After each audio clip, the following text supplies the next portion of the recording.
Hello, this is Module 6, and this week you are going to actually begin work on your inquiry project.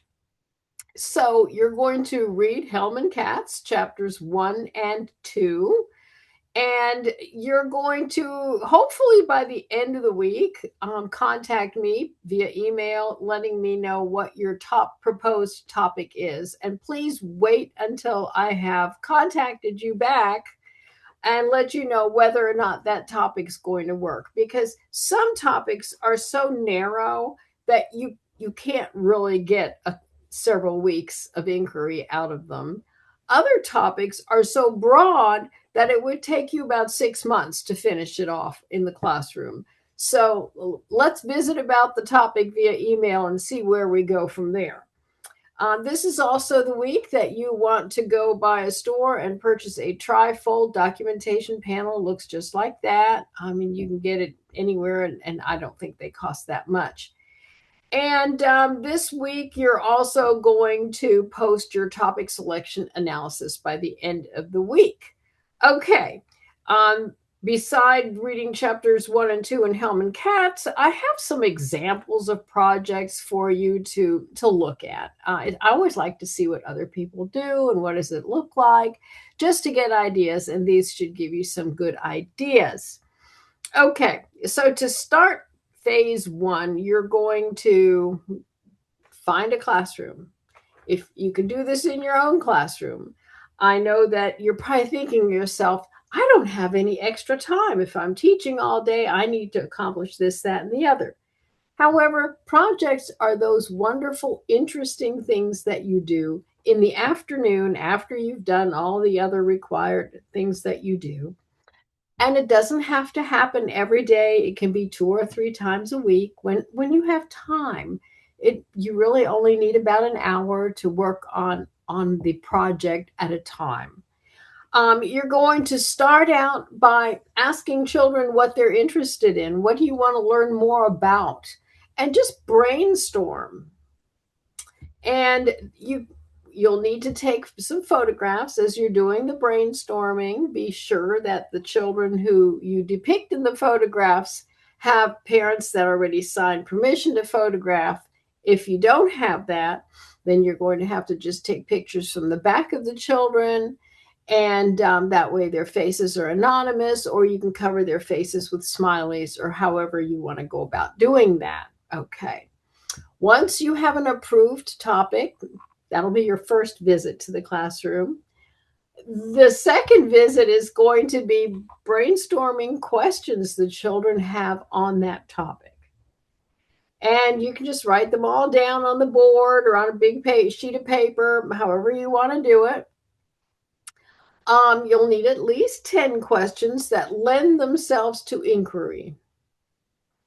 And this is where the topic comes in so handy. If you have a really rich topic, it's going to be easier for the children to come up with questions.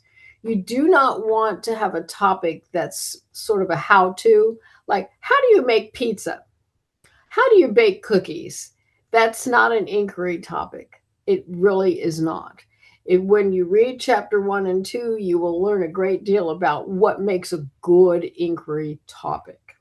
No cooking lessons, please. Okay. Then once you've had your approved topic and your 10 or more questions from the children, then you can create the curriculum that wraps around that topic and answers those questions. And the children are going to answer their own questions by engaging in inquiry. So you're going to have 4 or more content areas. The content areas are math, language arts, science, social studies, art, music, PE. And you're going to include a minimum of 4 in your anticipatory web, because you are responsible for teaching curriculum, and that is what you are creating when you're creating the anticipatory web. For each content area, you're going to include a minimum of 2 potential experiences. And then you're going to also make sure that the Oklahoma academic standards for each of the content areas is represented on the web. And there's a link here that will take you to those standards. If you do not live in Oklahoma, you can use the standards for whatever state you live in.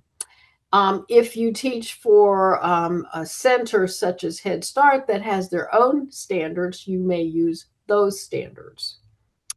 Okay, so, I need a picture before I can decide what my work is going to look like. So here are some pictures of anticipatory webs that others have created. This is one for trees in our community, and you'll notice that she has 5 different content areas set up. She has the actual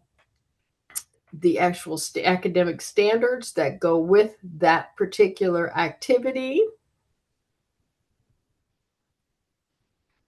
And this one looks different, but it tells you the same thing. You've got your topic of insects, then you have your activities, and you have your standards. And she did it by color coding them, which however you do it is fine. I'm sure you'll have all kinds of different ways. Make sure you always put a key here for the color so I know what goes with what. And also, you are going to begin your project planning journal. This is found at the very end of your Helm and Katz book. And you're going to fill that in. You're just going to write in it, handwrite it. It's really easy, but it just really works you through the process of coming up with a topic, coming up with the web. And it's just a great resource. Okay. And number 5 here, be patient. You can't rush this. Phase 1 will take 2 to 3 weeks or 2 to 3 visits. Let it work itself through. Don't rush it. It'll be better if you don't rush it. Okay. So once you have completed 1 through 4, you are ready to write the narrative summary of phase 1. And narrative summaries are 1-page documents. They're written in paragraph format, single space. And you're going to include the children's age or grade, relevant information that you observed during phase 1, strategies you use to identify the topic. And chapters 1 and 2 have a lot of strategies to help children come up with a topic. Strategies used to support children's knowledge, skills, and dispositions. Again, chapters 1 and 2 will be very good at helping you identify those.